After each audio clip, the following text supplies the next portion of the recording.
हरे कृष्णा मित्रों, जय जय श्री राधे। श्रीमद् भगवद गीता की आज की कक्षा में आपका बहुत बहुत स्वागत है। आज की कक्षा जो है गीता इन नटशेल, इसमें हम अप्रॉक्स 45 मिनट्स में संपूर्ण भगवद गीता का अध्ययन करेंगे और भगवान श्री कृष्ण ने जो भी हमें जानकारी और हमारे जीवन को बेहतर तरीके से जीने के लिए जो ज्ञान प्रदान किया है उसे समझने का अभ्यास करेंगे। आइए मंगलाचरण के द्वारा आज की कक्षा प्रारंभ करते हैं। ओम अज्ञानतिमिरन्धस्य ज्ञानाञ्जनशलाकया चक्षुरुन्मीलितं येन तस्मै श्रीगुरुवे नमः। श्रीचैतन्यमनोभीष्टं स्थापितं येन भूतले स्वयं रूप कदा मह्यं ददाति स्वपदान्तिकं। श्रीकृष्णचैतन्यप्रभुनित्यानन्द श्री अद्वैत गदाधर श्रीवासदि गौरभक्तवृन्द। हरे कृष्णा हरे कृष्णा कृष्ण कृष्ण हरे हरे, हरे राम राम राम हरे हरे। श्रीमद् भगवद गीता की जय। तो आज के सत्र में हम गीता इन नटशेल का अध्ययन करेंगे, जिसमें कि हम संक्षिप्त रूप में श्रीमद् भगवद गीता का अध्ययन करेंगे। माई सेल्फ अरविंद ज्ञानी, भक्ति शास्त्री, इस्कॉन। तो अगर भगवान भगवान की श्रीमुख से निकली हुई श्रीमद् भगवद गीता को समझना है तो उससे पहले हमें भगवान के श्री चरणों को समझना पड़ेगा। भगवान हमारी तरह ऑर्डिनरी पर्सन नहीं है, वो सच्चिद आनंद विग्रह है, जैसा कि आप स्लाइड पे देख सकते हैं। भगवान के परम परमेश्वर सच्चिदानंद रूप के दर्शन कीजिए, भगवान को प्रणाम कीजिए जिन्होंने हमें भगवद गीता का ये ज्ञान प्रदान किया। भगवान के बारे में सभी पुराणों में भी, सभी स्क्रिप्चर्स में ज्ञान प्रदान किया गया, जिसमें कि भगवान को समझने, उन्हें जानने का प्रयास किया गया है। भगवान श्री कृष्ण जो कि पूर्ण पुरुषोत्तम भगवान हैं, जैसा कि शंकराचार्य, रामानुजाचार्य, मध्वाचार्य, निम्बार्क स्वामी, श्री चैतन्य महाप्रभु तथा भारत के वैदिक ज्ञान के अन्य विद्वान आचार्यों ने पुष्टि की है। और भगवान ने भी स्वयं श्रीमद् भगवद गीता में अपने आप को परम पुरुषोत्तम भगवान कहा है। और ब्रह्म संहिता तथा अन्य पुराणों में, विशेष रूप से श्रीमद् भागवतम में, जो कि भागवत पुराण के नाम से विख्यात है, इसी रूप में स्वीकार किया गया है कि भगवान केवल एक हैं। कृष्णस्तु भगवान स्वयं, भगवान श्री कृष्ण ही केवल एकमात्र भगवान है। भगवद गीता के चतुर्थ अध्याय श्लोक संख्या 4.1 टू 4.3 में भगवान के बारे में बताया गया है। उसमें कह रहे हैं, इमं विवस्वते योगम प्रोक्तवानम अव्ययम विवस्वानमनवे प्राह मनुरिक्षवे ब्रवीत एवं परंपरा प्राप्तमेवं राजर्षयो विदुः सकालिनेह महता योगो नष्टः परन्तप स एवायं मया तेद्य योगः प्रोक्तः पुरातनः भक्तोऽसि मे सखा चेति रहस्यमेव तदुत्तमम्। तो इन श्लोकों में भगवान श्रीमद् भगवद गीता के बारे में बता रहे हैं कि वो किस प्रकार से खो गई थी। और चूंकि कृष्ण के परम मित्र और सखा अर्जुन हैं, और वो इस योग्य हैं कि उन्हें गीता का ज्ञान प्रदान किया जा सके, इसलिए उन्हें गीता का ज्ञान भगवान श्री कृष्ण ने स्वयं प्रदान किया। वहाँ पे भगवान अर्जुन को सूचित कर रहे हैं कि श्रीमद् भगवद गीता की ये योग पद्धति सर्वप्रथम सूर्य देव को बताई गई। सूर्य देव ने इसे मनु को बताया और मनु ने इसे इक्ष्वाकु को बताया। इस प्रकार से गुरु परंपरा द्वारा ये योग पद्धति एक वक्ता से दूसरे वक्ता तक पहुंचती रही, लेकिन कालांतरण में ये छिन्न भिन्न हो गई। फलस्वरूप भगवान को इसे फिर से बताना पड़ा, और इस बार अर्जुन को कुरुक्षेत्र के युद्ध में भगवान ये ज्ञान प्रदान कर रहे हैं। श्रीमद् भगवद गीता की जय। तो भगवान और भक्त के बीच का क्या संबंध होता है, इसके बारे में अभी भगवद गीता में बहुत ही विस्तार में बताया गया है। इसमें 5 तरह की कैटेगरीज बताई गई हैं कि एक भक्त होता है जो कि निष्क्रिय अवस्था में भक्त हो सकता है, अर्थात वो कहीं पे भी साधु संग नहीं करता है, श्रीमद् भागवतम भगवद गीता का अध्ययन नहीं करता, परंतु फिर भी किसी न किसी प्रकार से प्रभु की कृपा से थोड़ी बहुत भक्ति उसमें जागृत हो ही जाती है। दूसरा है सक्रिय अवस्था में भक्त हो सकता है। तो नवविधा भक्ति, अर्चना, पूजा, विष्णुपाद सेवा, श्रवणम कीर्तनम, ये सभी में वो सक्रिय रूप से लगा रहता है, ऐसे अच्छे भक्त होते हैं। तीसरी कैटेगरी कही है सखा रूप में भक्त हो सकता है। अभी क्या होता है कि हम भगवान को अपने किसी विशेष रूप में कोई सखा रूप में, कोई माता पिता के रूप में, कोई प्रेमी के रूप में इमेजिन करता है, उन्हें उस तरह से संबंध स्थापित करता है। तो इस तरह के भक्तों की भी यहाँ पे व्याख्या की गई है। जैसे कोई है वो भगवान को अपने सखा रूप में इमेजिन करते हैं, जैसे आप स्लाइड पे देख सकते हैं, भगवान श्री कृष्ण अपने सखाओं के साथ वन में माखन खा रहे हैं। एक मित्र उनको माखन खिला रहा है, भगवान अपने दूसरे मित्र को भी माखन खिला रहे हैं। तो इस प्रकार से आप उन्हें सखा रूप में अपना संबंध स्थापित कर सकते हैं, या फिर कोई माता पिता के रूप में संबंध स्थापित कर सकते हैं, जैसे माता देवकी यशोदा ने उन्हें अपने पुत्र रूप में प्राप्त किया। वही उन्हें दंपति प्रेमी के रूप में भी भक्त प्राप्त कर सकते हैं। माता रुक्मणी ने उन्हें अपने पति रूप में स्वीकारा, श्रीमती राधा रानी के वो प्रिय थे।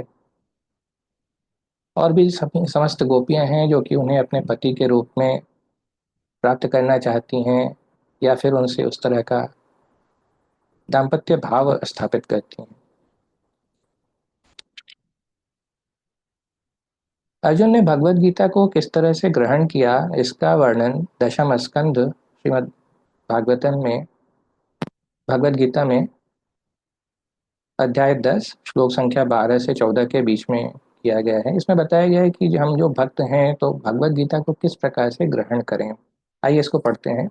अर्जुन उवाच परम ब्रह्म परम धाम पवित्रम परमं भवान पुरुषं शाश्वतं दिव्यम् आदिदेवमजं विभुम् आहस्ता ऋषयः सर्वे देवर्षि नारदस्तथा असितो देवलो व्यासः स्वयं चैव ब्रवीषि मे सर्वमेतदृतं मन्ये यन्माम वदसि केशव नहि ते भगवत् व्यक्तिं विदुर्देवान दानवः। तो इस श्लोक में भगवान के बारे में अर्जुन कह रहे हैं कि आप भगवान परम धाम पवित्रतम परम सत्य हैं। आप शाश्वत दिव्य आदि पुरुष अजन्मा और महानतम हैं। नारद असिल देवस तथा देवल तथा व्यास जैसे समस्त महामुनि आपके विषय में इस सत्य की पुष्टि करते हैं, और अब आप स्वयं मुझसे इसी की घोषणा कर रहे हैं। हे कृष्ण, आपने जो कुछ कहा है उसे पूर्ण रूप से मैं सत्य मानता हूँ। हे प्रभु, न तो देवता और ना ही असुर ही आपके व्यक्तित्व को समझ सकते हैं।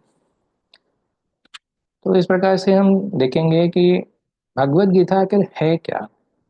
भगवत गीता में आपके जीवन में जो भी समस्याएं हैं, जो थी या फिर आने वाली हैं, उन सभी का समाधान श्रीमद् भगवत गीता के 18 अध्यायों में भगवान ने एडवांस में ही दिया हुआ है। अर्जुन तो केवल एक माध्यम है जिसके द्वारा उनका ये ज्ञान हम तक पहुंचता है। भगवत गीता का प्रयोजन मनुष्य को भौतिक संसार के अज्ञान से उबारना है। भगवत गीता की जो विषय वस्तु है उसमें 5 मूल सत्यों का ज्ञान निहित है। इसमें बताया गया कि भगवत गीता में आखिर किन तत्वों के बारे में चर्चा की गई। उसमें 5 मूल्य सत्यों का ज्ञान निहित है। सर्वप्रथम ईश्वर के ज्ञान की और फिर जीवों की स्वरूप स्थिति की विवेचना की गई है। ईश्वर है जिसका अर्थ नियंता है, और जीव का अर्थ है नियंत्रित। यदि जीव यह कहे कि वह नियंत्रित नहीं अपितु स्वतंत्र है तो वो पागल है। जीव सभी प्रकार से कम बद्ध जीवन में तो नियंत्रित है। नियंत्रित है अर्थात बद्ध है। हम लोग बद्ध हैं। हम लोग इस प्रकृति के द्वारा कंट्रोल किए जाते हैं, 3 मोड्स ऑफ मटेरियल नेचर के द्वारा कंट्रोल किए जाते हैं। और ये प्रकृति भगवान के द्वारा सृजित है। केवल जस्ट बाय ग्लैंसिंग, केवल देख करके अपने नेत्रों से भगवान इस प्रकृति के इस रूप को संचालित करते हैं। अतः भगवत गीता की विषय वस्तु ईश्वर सर्वोच्च नियंत्रा तथा जीव नियंत्रित जीवात्माएं से संबंधित है। इसमें प्रकृति अर्थात भौतिक प्रकृति, काल अर्थात समस्त ब्रह्मांड की कालावधि या प्रकृति का प्राकट्य तथा कर्म अर्थात कार्यकलाप की भी व्याख्या है। यह दृश्य जगत विभिन्न कार्यकलापों से ओतप्रोत है। तो ये सब विषय हैं जो कि श्रीमद् भगवत गीता में चर्चा की गई हैं। अभी ये भौतिक प्रकृति क्या होती है, जो मटेरियल नेचर के बारे में हम पढ़ते हैं श्रीमद् भागवतम भगवत गीता में 3 मोड्स ऑफ मटेरियल नेचर वगैरह के बारे में चर्चा की गई है। तो आइए जानते हैं कि ये भौतिक प्रकृति होती क्या है। गीता में इसकी भी व्याख्या अपरा प्रकृति के रूप में हुई है। जीव को परा प्रकृति अर्थात उत्कृष्ट प्रकृति कहा गया है। प्रकृति चाहे परा हो या अपरा सदैव नियंत्रण में रहती है। प्रकृति स्त्री स्वरूपा है और वो भगवान द्वारा उसी प्रकार से नियंत्रित होती है जिस प्रकार से पत्नी अपने पति द्वारा। प्रकृति सदैव अधीन रहती है, उस पर भगवान का प्रभुत्व रहता है क्योंकि भगवान ही नियंत्रक है। तो यहाँ पे ये बता रहे हैं कि जो प्रकृति है उसे स्त्री रूप में माना गया है। एंड जस्ट बाई ग्लैंसिंग भगवान इस प्रकृति को प्रकृति के गर्भ में हम मनुष्यों को इस सभी चराचर जीवों को उत्पन्न करते हैं और भगवान नियंत्रक कंट्रोलर का काम करते हैं। जीव तथा भौतिक प्रकृति दोनों ही परमेश्वर द्वारा अधिशासित एवं नियंत्रित होते हैं। गीता के अनुसार यद्यपि सारे जीव परमेश्वर के अंश हैं लेकिन वे प्रकृति ही माने जाते हैं। भगवत गीता में सभी चीजों का वर्णन किया गया है। ईश्वर, जीव, प्रकृति, काल, इन सभी तत्वों के बारे में चर्चा की गई है। भगवत गीता के अध्याय 2 में आत्मा के बारे में चर्चा की गई है, जिसमें कि बताया गया है कि वो एक शरीर को त्याग कर दूसरे शरीर को ग्रहण करता है। जिस प्रकार से हम वस्त्र उतारते और पहनते रहते हैं, जैसे आप स्लाइड में देख सकते हैं कि हम पहले बचपन होता है, फिर हम बड़े होते हैं, फिर प्रजनन करते हैं, हमारी वृद्धि होती है, फिर हम वृद्ध होते हैं और फिर ये शरीर त्याग करके दूसरे शरीर में चले जाते हैं। जो लोग ये समझते हैं कि हम तो ये शरीर हैं, तो उनको जानकारी नहीं है। भगवत गीता में डिटेल में बताया गया है कि हम शरीर नहीं, हम आत्मा हैं जो कि इस शरीर को छोड़ करके मृत्यु के उपरांत दूसरे शरीर को ग्रहण करते हैं। तो इस प्रकार से जब आत्मा देहांतरण कर जाता है तो उसे अपने विगत पिछले जन्म के कर्मों का फल भोगना पड़ता है। यह कार्यकलाप तभी बदल सकते हैं जब जीव सतो गुण में स्थित हो और यह समझे कि उसे कौन से कर्म करने चाहिए। यदि वह ऐसा करता है तो उसके पिछले जन्मों के कर्मों के सारे फल बदल जाते हैं। तो अगर आप कृष्ण कॉन्शियस हो जाते हैं तो आपको मृत्यु के पश्चात आपके अंदर उस तरह का एक कॉन्शियसनेस डेवलप हो जाता है, जिससे कि अगर आप भक्ति कर ले गए, आप एक शुद्ध भक्त बन गए, तो आपको श्रीधाम गोलोक वृंदावन में स्थान मिल जाएगा। और अगर आप अच्छे भक्त उतने नहीं भी बन पाए तो प्रभु आपको एक अच्छे घर में, एक वैश्य में घर में, एक ब्राह्मण के घर में जन्म दे करके फिर से भक्ति करने का अवसर प्रदान कर सकते हैं। पर अगर आप कुछ भी नहीं कर पाए, कृष्ण भक्त नहीं बन पाए, तो आपकी अधोगति हो सकती है। अगले जन्म में हो सकता है आपको मनुष्य जन्म ही ना मिले, किसी दूसरे रूप में 84 लाख योनियां हैं। आप चौपाए जानवर, पक्षी या फिर पेड़ पौधे के रूप में भी जन्म ले सकते हैं। उन 84 लाख योनियों में घूम सकते हैं। इसलिए जो भगवान के शुद्ध भक्त हैं, सिर्फ उनका ही उद्धार पॉसिबल है। भगवत गीता में मुक्ति के बारे में भी ज्ञान दिया गया है, जैसा आप स्लाइड पे देख सकते हैं। श्रीला प्रभुपाद सभी भक्तों को ज्ञान दे रहे हैं। श्री कृष्ण अर्जुन को ज्ञान दे रहे हैं कि मुक्ति है क्या आखिर। मुक्ति क्या है? भौतिक चेतना से स्वतंत्रता। जब भी आप ये बात समझ जाते हैं कि ये जो भी मटेरियल वर्ल्ड है उसके अतिरिक्त एक स्पिरिचुअल वर्ल्ड भी है। जो मटेरियल वर्ल्ड है वो 1/3 होता है और जो स्पिरिचुअल वर्ल्ड है वो 2/3 होता है।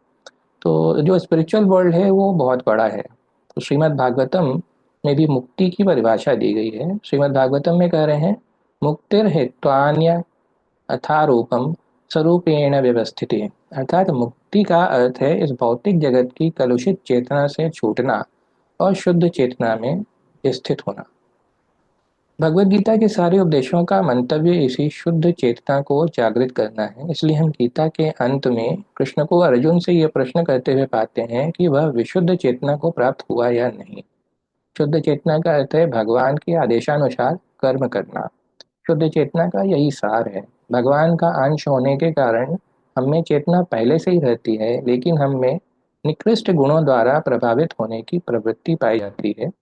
किंतु भगवान परमेश्वर होने के कारण कभी प्रभावित नहीं होते।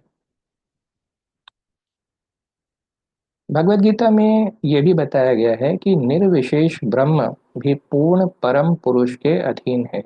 ब्राह्मणों ही प्रतिष्ठा। ब्रह्म सूत्र में ब्रह्म की विशद व्याख्या सूर्य की किरणों के रूप में की गई है। ब्रह्म संहिता का शुभारंभ इस प्रकार से होता है। ईश्वर परमः कृष्ण सच्चिदानंद विग्रह अनादिर गोविंद सर्व कारण कारणम। गोविंद या कृष्ण सभी कारणों के कारण हैं, वे ही आदि कारण हैं और सत्य चित्त तथा आनंद के रूप हैं। निर्विशेष ब्रह्मा उनके सत स्वरूप की अनुभूति है, परमात्मा सत चित्त की अनुभूति है। परंतु भगवान कृष्ण समस्त दिव्य स्वरूपों की अनुभूति है, सच्चित आनंद की अनुभूति पूर्ण विग्रह में है।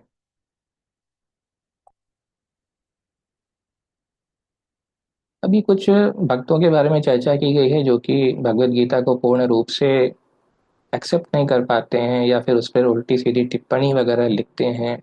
इसमें कह रहे हैं कि किसी को श्रीमद् भगवत गीता के एक अंश को स्वीकार करने और दूसरे अंश को अस्वीकार करने की अनुमति नहीं दी जाती है। हमें श्रीमद् भगवत गीता को बिना किसी प्रकार की टीका टिप्पणी किए हुए, बिना घटाए बढ़ाए हुए और किसी भी विषय वस्तु में बिना किसी मनोकल्पना के स्वीकार करना चाहिए।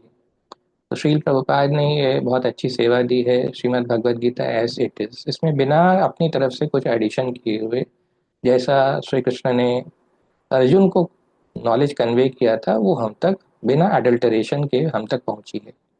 तो गीता को वैदिक ज्ञान की सर्वाधिक पूर्ण प्रस्तुति समझना चाहिए। अभी संसारी पुरुषों के दोषों के बारे में भी चर्चा की गई है। हम जो मनुष्य होते हैं हम सभी बद्ध आत्माएं हैं, हमें जो मटेरियल नेचर है वो कंट्रोल करती है। हमारे अंदर मुख्य रूप से चार तरह के प्रॉब्लम्स होते हैं। पहला है वो त्रुटियां अवश्य करते हैं, हम लोग बहुत सारे लाइफ में मिस्टेक्स करते हैं। वह अनिवार्य रूप से मोहग्रस्त होता है, हमारे अंदर लस्ट होता है। हम भौतिक चीज़ों के प्रति आकर्षित होते हैं, उन्हें पाने के लिए दौड़ते रहते हैं, भागते रहते हैं। तीसरा है उसमें अन्यों को धोखा देने की प्रवृत्ति होती है। हमारे अंदर एक टेंडेंसी होती है कि हम दूसरों को धोखा देने की कोशिश करते हैं। इससे हमारे अंदर लस्ट पैदा होता है, एंगर ग्रीड पैदा होता है जो कि विनाश का कारण बन जाता है। चौथा है वह अपूर्ण इंद्रियों के कारण सीमित होता है। हमारी जो भी सेंसेस हैं वो इनकम्प्लीट हैं, भगवान के जो सेंसेस हैं वो ट्रांसेंडेंटल हैं, कंप्लीट हैं। हम भगवान के अंश हैं परंतु पूर्णांश नहीं हैं, हम केवल उनके सूक्ष्म अंश हैं। इसलिए हमारे जो सेंसेस हैं वो इनकम्प्लीट होते हैं, लिमिटेड होते हैं।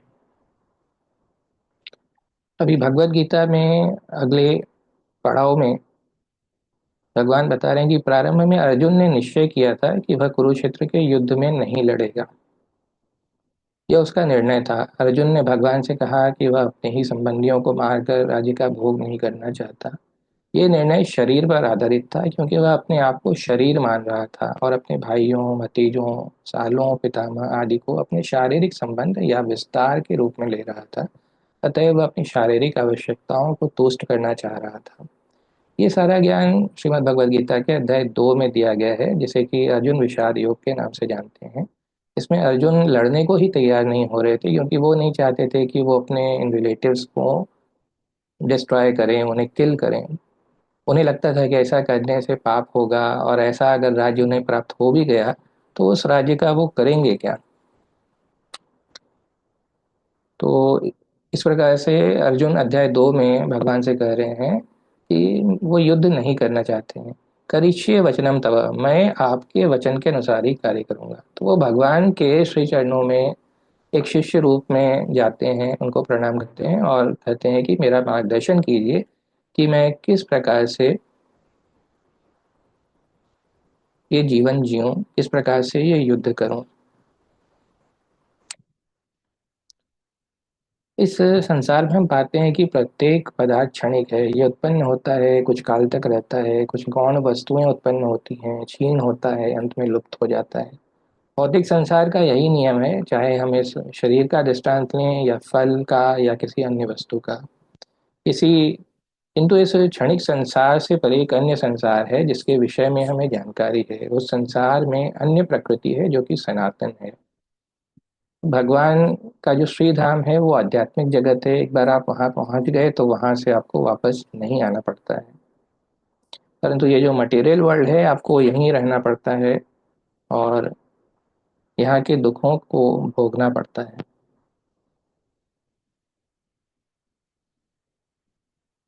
भगवान श्री कृष्ण ने भी श्रीमद् भगवद गीता में घोषणा किया है, सर्वयोनिषु कौन्तेय अहम बीज प्रद पिता।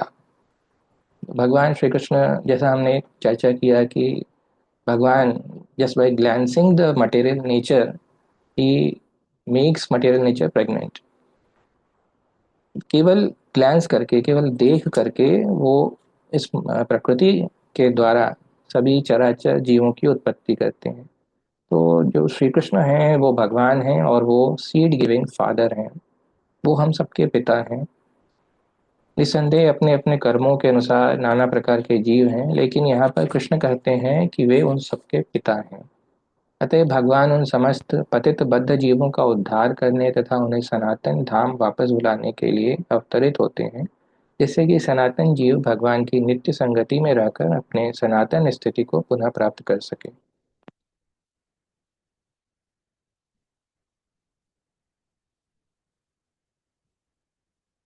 एक जीव दूसरे जीव की सेवा में निरंतर लगा रहता है।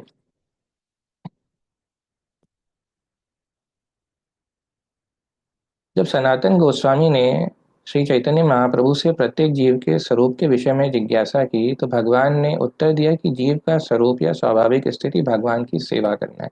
हम सभी जो भी प्राणी हैं वो भगवान की सेवा में लगे रहते हैं। आप देखेंगे कि सभी लोग किसी ना किसी प्रकार से एक दूसरे की सेवा में लगे रहते हैं। एक जीव दूसरे जीव की सेवा कई रूपों में करता है। ऐसा करके जीव जीवन का भोग करता है। निम्न पशु मनुष्य की सेवा करते हैं, जैसे सेवक अपने स्वामी की सेवा करते हैं।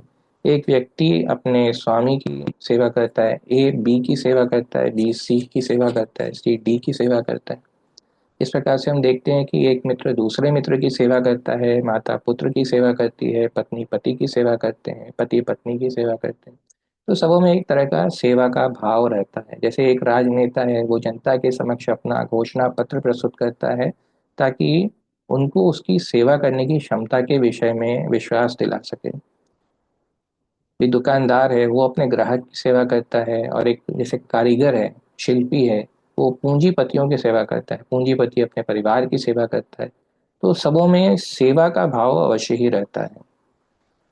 कोई भी जीव अन्य जीव की सेवा करने से मुक्त नहीं है। अतएव हम ये निष्कर्ष निकाल सकते हैं कि सेवा जीव को चिर सहचरी है और सेवा करना जीव का शाश्वत सनातन धर्म है। हम सभी एक दूसरे की सेवा करें, परंतु जो एक्चुअल सही सेवा है वो है भगवान श्री कृष्ण की सेवा। भगवान के साथ हमारा संबंध सेवा का संबंध है। परमेश्वर परम भोक्ता हैं और हम सारे जीव उनके सेवक हैं। हम सब उनके भोग तथा सुख के लिए उत्पन्न किए गए हैं। और यदि हम भगवान के साथ उस नित्य भोग में भाग लेते हैं तो हम सुखी बनते हैं। तो जो लॉर्ड श्री कृष्णा हैं, he is the main enjoyer. He is the main enjoyer in this world, और हम लोग उनकी सेवा करने के लिए इस संसार में आते हैं। भगवान को सुख देना, भगवान की पूजा करना, उनकी उपासना करना ही हमारे लिए परम धाम है। श्रीमद् भगवद गीता में विभिन्न देवों की पूजा या सेवा करने का अनुमोदन नहीं किया गया है। उसमें सिर्फ श्री कृष्ण जो भगवान है, सिर्फ उनकी ही पूजा करने के लिए कहा गया है। भगवद गीता के चैप्टर 7 श्लोक संख्या 20 में कहा है, कामस्तैर्ज्ञानः प्रपद्यन्ते अन्य देवता तम तम नियम आस्थाय प्रकृत्या निहता स्वया। इसमें कह रहे हैं कि जिनकी बुद्धि भौतिक इच्छाओं द्वारा चुरा ली गई है, वे देवताओं की शरण में जाते हैं और वे अपने अपने स्वभावों के अनुसार पूजा के विशेष विधि विधानों का पालन करते हैं। यहाँ पे ये स्पष्ट किया गया है कि जो वासना द्वारा निर्देशित होते हैं, वे भगवान कृष्ण की पूजा न करके देवताओं की पूजा करते हैं। अर्थात हमें अपने मटेरियल डिजायर्स के लिए अगर हम देवी देवताओं की पूजा कर रहे हैं तो हमें उस पर ध्यान नहीं देना चाहिए, और हमें भगवान श्री कृष्ण की ही पूजा अर्चना करनी चाहिए। भगवद गीता के अध्याय 15 श्लोक 6 में कह रहे हैं, न तद भासते सूर्यो न शशांको न पावकः यद गत्वा न निवर्तन्ते तद्धाम परमं मम। यहाँ पे भगवान का जो श्रीधाम वृंदावन है, बैकुंठ धाम है, उसके बारे में थोड़ी सी जानकारी दी गई है कि वो लोक कैसा है। क्योंकि इस लोक में, इस भौतिक जगत में आने पे हमारा जीवन का लक्ष्य होता है खुद को प्योरीफाई करके भगवान की शरणागति प्राप्त करना, जैसे कि हम मृत्यु पर्यंत श्रीलोक वृंदावन धाम जा सकें। तो उस श्रीलोक वृंदावन धाम के बारे में थोड़ा सा यहाँ पे बताया गया है कि भगवान श्री कृष्ण का जो धाम है वहाँ पे ना सूर्य है, ना चंद्रमा है, ना अग्नि है, ना बिजली द्वारा प्रकाशित होता है। ये लोग वहाँ पहुँच जाते हैं, वह इस भौतिक जगत में फिर कभी लौट के नहीं आते। तो वहाँ पे बिजली अग्नि ये सब नहीं, इसकी आवश्यकता ही नहीं है। भगवान की कांति से ही वो सारे लोग प्रकाशित हैं। और एक बार अगर आप उस लोक में पहुँच गए तो आपका फिर से जन्म नहीं होता। भगवद गीता के 15वें अध्याय में जो पहला श्लोक है बहुत ही सुंदर श्लोक कहा गया है, आइए उसका अध्ययन करते हैं। ऊर्ध्वमूल मधः शाखम अस्थम प्राहुरव्ययम छंदांसि यस्य पर्णानि यस्तम वेद स वेदवित्।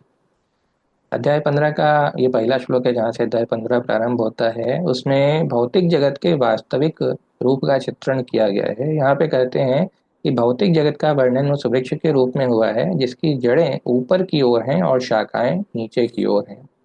अर्थात ये जो वृक्ष है, this is reflection of spiritual world. ये जो भौतिक जगत है इसका खुद का अपना अलग से कोई स्वरूप नहीं है। This is just a reflection of spiritual world. हमें ऐसे वृक्ष का अनुभव होता है जिसमें कि जड़ें ऊर्ध्वमुखी हों। यदि कोई नदी या जलाशय के किनारे खड़ा होकर के जल में वृक्षों का प्रतिबिंब देखे तो उसे सारे वृक्ष उल्टे दिखेंगे, शाखाएं नीचे की ओर और जड़ें ऊपर की ओर। इस प्रकार ये जो भौतिक जगत है वो भी आध्यात्मिक जगत का प्रतिबिंब है, मिरर है। ये जो भौतिक जगत है ये वास्तविकता का प्रतिबिंब या छाया मात्र है। छाया में कोई वास्तविकता या सार नहीं होती, लेकिन छाया से हम ये समझ सकते हैं कि वस्तु तथा वास्तविकताएं हैं। यद्यपि मरुस्थल में जल नहीं होता, लेकिन मृग मरीचिका बताती है कि जल जैसी वस्तु है। तो जो मटेरियल वर्ल्ड है this is the reflection of the spiritual world. अभी इसमें ये भी बता रहे हैं अध्याय 15 में ही श्लोक 5 में कि किस प्रकार से हम आध्यात्मिक जगत में प्रगति कर सकते हैं। इसमें कह रहे हैं 15.5 में भगवत गीता में, निर्माण मोहाजित संग दोषा अध्यात्म नित्या विनिवृत्त कामा द्वंद्वैर विमुक्ता सुख दुख संगैरे गच्छन्ते मूढ़ा पद्म व्ययम तत्। अर्थात यहाँ पे जो पद्म व्ययम वर्ड यूज किया गया है उसका मतलब होता है सनातन राज्य को वही प्राप्त होता है जो निर्माण मोह है। इसका अर्थ क्या हुआ? हम उपाधियों के पीछे पड़े रहते हैं। कोई महाशय बनना चाहता है, कोई प्रभु बनना चाहता है, कोई राष्ट्रपति या धनवान बनना चाहता है। तो हमें इनसे चिपके हुए नहीं रहना है। ये सब जो उपाधियां हैं वो शरीर से संबंधित होती हैं, लेकिन हम ये शरीर नहीं हैं, हम तो ये आत्मा हैं। हम प्रकृति के 3 गुणों से जुड़े हुए हैं, किंतु भगवान की भक्तिमय सेवा द्वारा हमें इनसे छूटना होगा। यदि भगवान की भक्तिमय सेवा के प्रति आसक्त नहीं होते तो प्रकृति के गुणों से छूट पाना दुष्कर है। ये प्रभुत्व जताने के चाह के कारण होती है। जब हम प्रकृति पर प्रभुत्व जताने की प्रवृत्ति को नहीं त्यागते तब तक भगवान के धाम सनातन धाम को वापस जाने की कोई संभावना नहीं होती है। अर्थात अगर हम इस मटेरियल वर्ल्ड से बाहर निकल करके स्पिरिचुअल वर्ल्ड में जाना चाहते हैं तो हमें ये जो भी लस्ट अगर ग्रीड है इसे डिटैचमेंट नाम की जो कैची होती है, वैराग्य, भगवान की सेवा करने से हमारे अंदर का ये जो लस्ट एंगर ग्रीड है वो खत्म हो जाता है। और हम जो वैराग्य नाम की कैंची होती है उससे इन सारे बंधनों को काट करके अध्यात्म जगत में श्रीधाम वृंदावन में जा करके भगवान की सेवा में निरंतर संलग्न रह सकते हैं। गीता के अध्याय 8 के 21वें श्लोक में कह रहे हैं, अव्यक्तो अक्षर इत्युस्तमाहो परमाम गतिम यम प्राप्य न निवर्तन्ते तद्धाम परमम मम। अव्यक्त का अर्थ होता है अप्रकट। हमारे समक्ष सारा भौतिक जगत तक प्रकट नहीं है। हमारी इंद्रियां इतनी अपूर्ण हैं कि हम इस ब्रह्मांड में सारे नक्षत्रों को भी नहीं देख पाते। वैदिक साहित्य में हमें सभी लोकों के विषय में प्रचुर जानकारी प्राप्त होती है। इस पर विश्वास करना या ना करना हमारे ऊपर निर्भर करता है। वैदिक ग्रंथों में विशेषतः श्रीमद् भागवतम में सभी महत्वपूर्ण लोकों का वर्णन है। इसके बाद प्रश्न पूछा जा सकता है कि उस भगवत धाम तक कैसे पहुंचा जा सकता है। इसकी सूचना श्रीमद् भागवत गीता के 8वें अध्याय में दी गई है, श्लोक संख्या 8.5। अंतकाले च मामेव स्मरण मुक्ता कलेवरम यह प्रयाति समद्भावम याति नास्तत्र संशय। तो इस श्लोक में ये ज्ञान दिया गया है कि आप मृत्यु के उपरांत इस प्रकार से श्रीमद् भगवत धाम जा सकते हैं। इसमें कह रहे हैं कि अंत काल में जो कोई मेरा स्मरण करते हुए शरीर त्याग करता है वह तुरंत मेरे स्वरूप को प्राप्त होता है। इसमें रंच मात्र भी संदेह नहीं है। जो व्यक्ति मृत्यु के समय कृष्ण का चिंतन करता है वह कृष्ण को प्राप्त होता है। मनुष्य को चाहिए कि वह कृष्ण के स्वरूप का स्मरण करे, और यदि इस रूप का चिंतन करते हुए वह मर जाता है तो वह निश्चित रूप में ही भगवत धाम जाता है। अर्थात हमें जीवन पर्यंत कृष्ण कॉन्शियसनेस को प्रैक्टिस करने की आवश्यकता है। ऐसा पॉसिबल नहीं है कि सिर्फ आप at the time of death अचानक से भगवान का स्मरण करेंगे और भगवत धाम पहुंच जाएंगे। उसके लिए एक अभ्यास की आवश्यकता है। हमें जीवन पर्यंत भगवान का स्मरण, उनका सेवा करने की आवश्यकता है। परम पुरुष सच्चिदानंद विग्रह है, अर्थात उनका जो स्वरूप है वो शाश्वत है, ज्ञान तथा आनंद से पूर्ण है।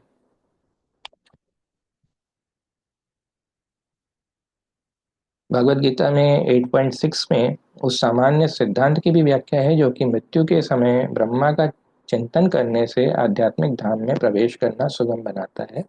8.6 में कह रहे हैं, यम यम व्यापी स्मरण भावम त्यजन्त्यन्ते कलेवरम तम तमे वैति कौन्तेय सदा तद्भाव भावित। अर्थात अपने शरीर को त्यागते समय मनुष्य जिस भाव का स्मरण करता है वह अगले जन्म में उस भाव को निश्चित रूप से प्राप्त होता है। अब सर्वप्रथम हमें ये समझना चाहिए कि भौतिक प्रकृति परमेश्वर की एक शक्ति का प्रदर्शन है। तो इस श्लोक में कह रहे हैं कि हम लाइफ लॉन्ग जिस प्रकार के काम करते हैं, जिस प्रकार के कॉन्शियसनेस डेवलप करते हैं, जब हमारी मृत्यु होती है उसमें हम अपना शरीर छोड़ करके या तो दूसरा शरीर धारण करेंगे या फिर भगवत धाम चले जाएंगे। तो जिस प्रकार का आपने लाइफ में कॉन्शियसनेस डेवलप किया, अगर आप कृष्ण के शुद्ध भक्त बन सके तो आपको भगवत धाम में स्थान मिल जाएगा। वहाँ आप अनंत काल तक भगवान की सेवा कीजिए। अगर आप अच्छे भक्त नहीं बन पाए तो वापस इस भौतिक जगत में आइए, अपने कृष्ण कॉन्शियसनेस जो प्रैक्टिस बीच में छूट गई थी उसको आगे बढ़ाइए। अगर आप बिल्कुल ही अधम प्रकृति के हैं, नास्तिक प्रकृति के हैं, बुरे कार्यों में संलग्न हैं, तो शरीर छोड़ने के बाद आपको कीड़े मकोड़े, बिच्छू, सांप के रूप में भी जन्म मिल सकता है। दैत्यों के लोक में, अतल सुतल पाताल, इन सब लोकों में जन्म मिल सकता है। भगवद गीता के दूसरा श्लोक एक डिस्कस करते हैं, 8.6। यहाँ पे कह रहे हैं, यम यम व्यापी स्मरण भावम त्यजन्त्यन्ते कलेवरम तम तमेवैति कौन्तेय सदा तद्भाव भावित। अपने शरीर को त्यागते समय मनुष्य जिस जिस भाव का स्मरण करता है वह अगले जन्म में उस भाव को निश्चित रूप से प्राप्त होता है। तो आप मृत्यु के समय जिस प्रकार का कॉन्शियसनेस डेवलप करते हैं, माइंड, इंटेलिजेंस, सेंसेस, ये सभी को जिस रूप में आप भगवान की सेवा में इंगेज करते हैं या फिर किसी दूसरे कार्य में इंगेज करते हैं, सात्विक प्रकृति के हैं, राजसिक या तामसिक प्रकृति के हैं, इस प्रकार का भी कॉन्शियसनेस आप डेवलप करेंगे वही अगले जन्म में आपको प्राप्त होता है।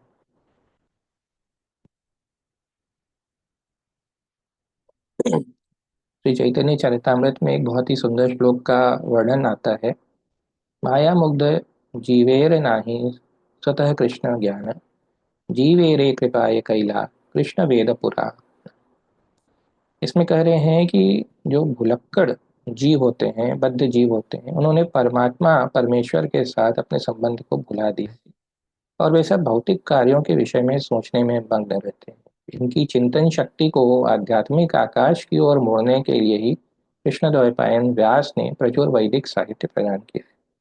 सर्वप्रथम उन्होंने वेद के 4 विभाग किए, फिर उन्होंने अन्य पुराण वगैरह लिखे, महाभारत में भगवत गीता लिखी, वेदांत सूत्र का सहज भाष्य दिया जिसे श्रीमद् भागवतम कहते हैं। तो इन सभी साहित्य को, संसारी साहित्य को पढ़ने में जो लोग ध्यान लगाते हैं, उसी प्रकार हमें भी व्यास देव द्वारा प्रदत्त साहित्य के अध्ययन में हमें ध्यान लगाना चाहिए। भगवान द्वारा सुझाया गया यही एकमात्र उपाय है और वे इसके फल की गारंटी लेते हैं, इसमें कोई संदेह नहीं है। इसमें कहते हैं, तस्मात् सर्वेषु कालेषु माम अनुस्मर्युध्य च मयि अर्पित मनो बुद्धिर्माम विशेष्य संशय। भगवद गीता के अध्याय 8 के 7वें श्लोक में भगवान अर्जुन को प्रेरणा दे रहे हैं कि तुम कृष्ण के रूप में मेरा सदैव चिंतन करो और साथ ही अपने युद्ध कर्म करते रहो। अपने कर्मों को मुझे अर्पित करके तथा अपने मन एवं बुद्धि को मुझ पर स्थिर करके तुम मुझे निश्चित रूप से प्राप्त होवोगे। अर्थात भगवान कह रहे हैं कि आप जो भी लाइफ में काम कीजिए वो कृष्ण को समर्पित कीजिए, कृष्ण को सेंटर में रख करके अपना कर्म कीजिए, परंतु निष्काम भाव से अपना कर्म कीजिए, जिससे कि आप कर्म फल से बद्ध नहीं होते हैं। एक बहुत ही सुंदर श्लोक श्रीमद् भगवद गीता के अध्याय 6 के 33वें श्लोक में कहा गया है। अर्जुन कह रहे हैं, यो अयम योगस्वया प्रोक्तः साम्येन मधुसूदन एतस्याहं न पश्यामि चंचलत्वात् स्थितिं स्थिराम्। अर्जुन कह रहे हैं कि हे मधुसूदन, आपने जिस योग पद्धति का संक्षेप में वर्णन किया है वह मेरे लिए अव्यवहारिक तथा असह्य प्रतीत होता है, क्योंकि मन अस्थिर तथा चंचल होता है। भगवान ने अर्जुन के माध्यम से हमें श्रीमद् भगवद गीता का ज्ञान दिया, परंतु हम सभी साधारण मनुष्य हैं।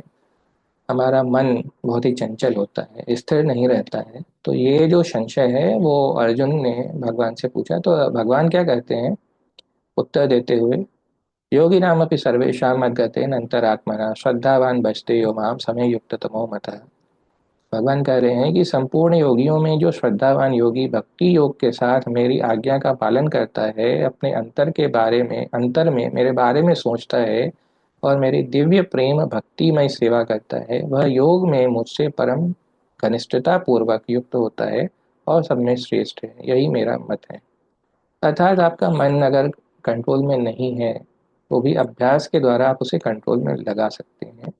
और भगवान की जब भी आप सेवा साधना में समर्पित हो जाते हैं, केवल श्री कृष्ण को ही सेंटर में रह करके जीते हैं, तो डेफिनेटली आप अपने मटेरियल लाइफ में, स्पिरिचुअल लाइफ में डेफिनेटली प्रोग्रेस करेंगे और आपको भगवान के श्री चरणों में स्थान प्राप्त होगा। अर्जुन से भगवान आगे कहते हैं कि क्षत्रिय होने के कारण वह युद्ध का त्याग नहीं कर सकता, किंतु यदि वह कृष्ण का स्मरण करते हुए युद्ध करता है तो वह मृत्यु के समय कृष्ण का स्मरण कर सकेगा। परंतु इसके लिए मनुष्य को भगवान की दिव्य प्रेम भक्तिमय सेवा में पूर्ण रूप से समर्पित होना चाहिए।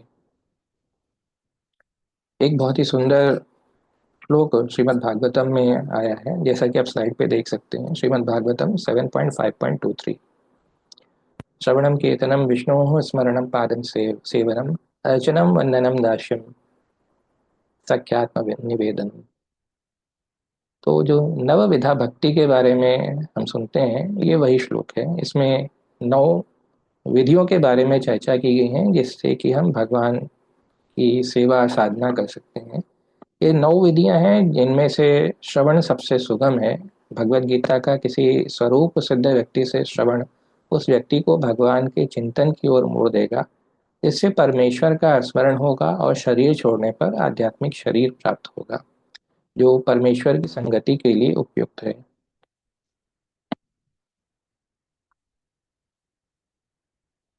भगवान इसमें आगे भी कहते हैं कि अभ्यास योग युक्तेन चेतसा नान्यगामिना परमं पुरुष दिव्यम याति पार्थान चिंतयन्। भगवान कह रहे हैं कि हे अर्जुन, जो व्यक्ति पथ पर विचलित हुए बिना अपने मन को निरंतर मेरा स्मरण करने में व्यस्त रखता है और भगवान के रूप में मेरा ध्यान करता है, वह मुझको अवश्य ही प्राप्त होगा। यह है श्लोक संख्या भगवद गीता में 8.8। अर्थात हमें भगवान को ही अपने लाइफ में सेंटर में रख करके अपने सारे काम करने चाहिए, जिससे कि हम पथ भ्रष्ट ना हो और कर्म फलों से बद्ध ना हो। यदि कोई कठिन पद्धति नहीं है, लेकिन इसे किसी अनुभवी व्यक्ति से सीखना चाहिए। मनुष्य को चाहिए कि जो पहले से अभ्यास कर रहा हो उसके पास जाए।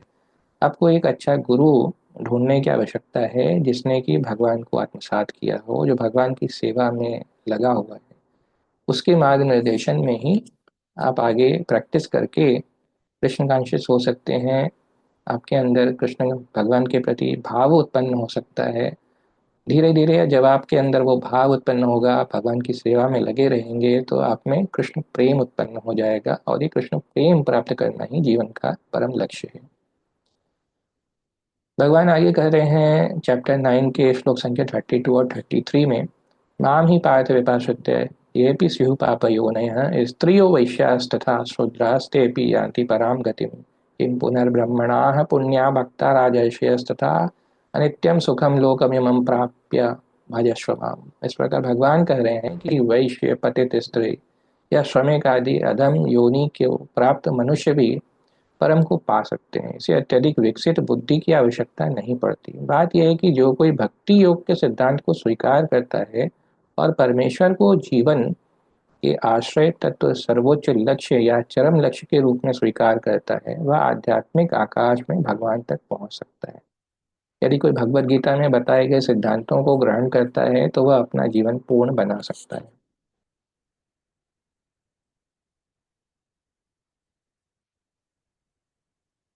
श्रीमद् भगवत गीता की जय। सारांश में यह है कि श्रीमद् भगवत गीता दिव्य साहित्य है जिसको कि ध्यान पूर्वक पढ़ना चाहिए। गीता शास्त्रमिमं पुण्यम यह पठेत प्रयतः पुमान। यदि कोई भगवत गीता के उपदेशों का पालन करे तो वह अपने जीवन के दुखों तथा कष्टों से मुक्त हो सकता है।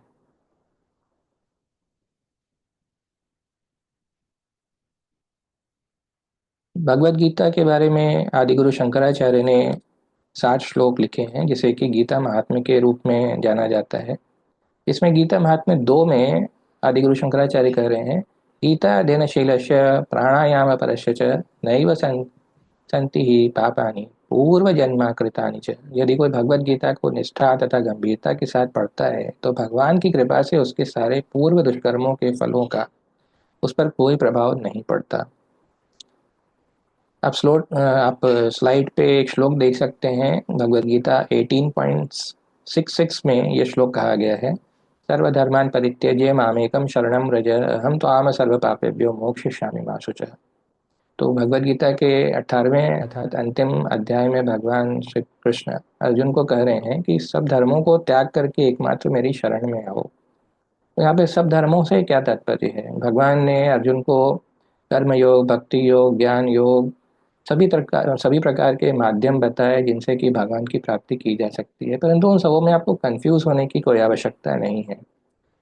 डिफरेंट फिलोसफीज में फंसने की कोई आवश्यकता नहीं है। बस आप चुपचाप भगवान श्री कृष्ण को भगवान मान लीजिए और उनके शरण में आइए और उनकी सेवा कीजिए। इसको ही संदेश रूप में यहाँ पे दिया गया है। भगवान कह रहे हैं, मैं तुम्हें समस्त पापों से मुक्त कर दूंगा, तुम डरो मत। इस प्रकार अपनी शरण में आए भक्त का पूरा उत्तरदायित्व तो भगवान अपने ऊपर ले लेते हैं और उसके समस्त पापों को क्षमा कर देते हैं। इसमें गीता महात्म्य 3 में आदिगुरु शंकराचार्य कहते हैं, मलिने मोचनम पुंसाम जल स्नानम दिने दिने सकृत गीता मृतम स्नानम संसार मलनाशनम। अर्थात मनुष्य जल में स्नान करके नित्य अपने को स्वच्छ कर सकता है, लेकिन यदि कोई भगवत गीता रूपी पवित्र गंगा जल में एक बार भी स्नान कर ले तो वह भौतिक जीवन की मलिनता से सदा सदा के लिए मुक्त हो जाता है।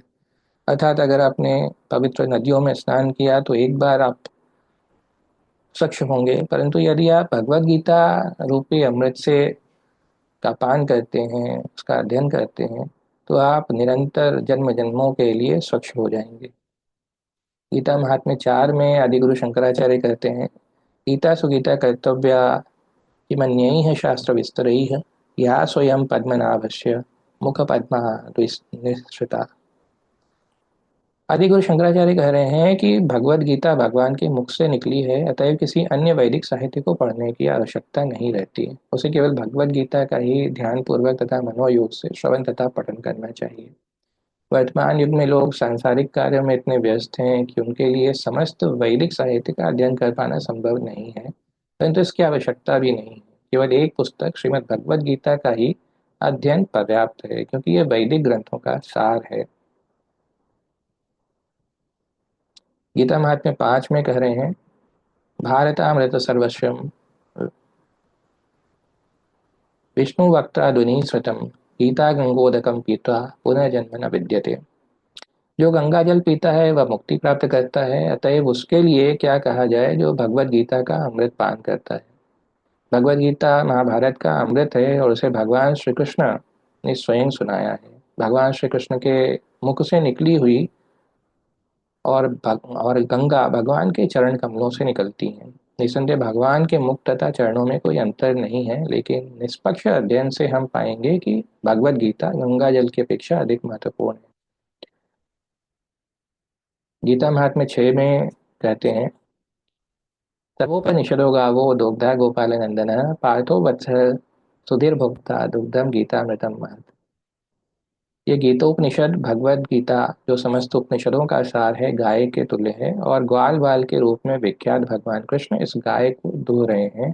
अर्जुन बछड़े के समान है और सारे विद्वान तथा शुद्ध भक्त श्रीमद् भगवत गीता के अमृतमय दूध का पान करने वाले हैं।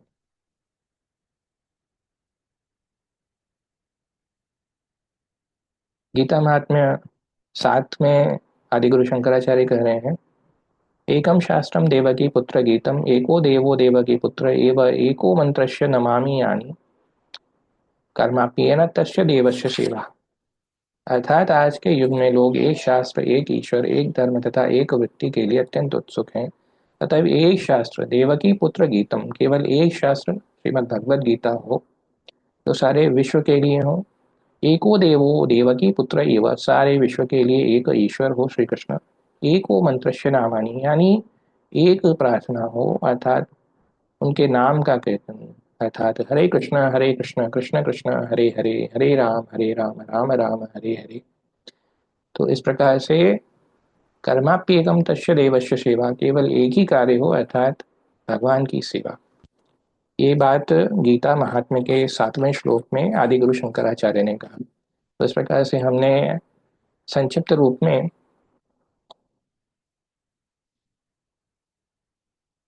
श्रीमद् भगवद गीता का अध्ययन किया।